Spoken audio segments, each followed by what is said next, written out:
Here's how to add text to a part in Roblox Studio. This is useful for making signs, labels, tutorials, or any kind of on-screen information inside your game. Start by inserting a part into your workspace and sizing it however you want. This will be your sign. Make sure to anchor it in the Properties panel so it doesn't fall.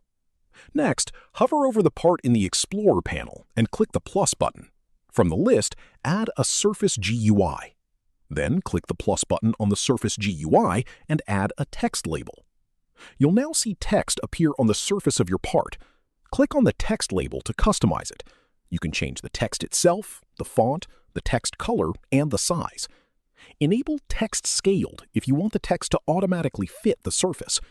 You can also remove the background to make it transparent, or make the part itself transparent if you want the text to look like it's floating.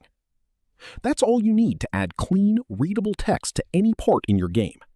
If this helped you out, hit that subscribe button for more straight-to-the-point tutorials on Step by Click.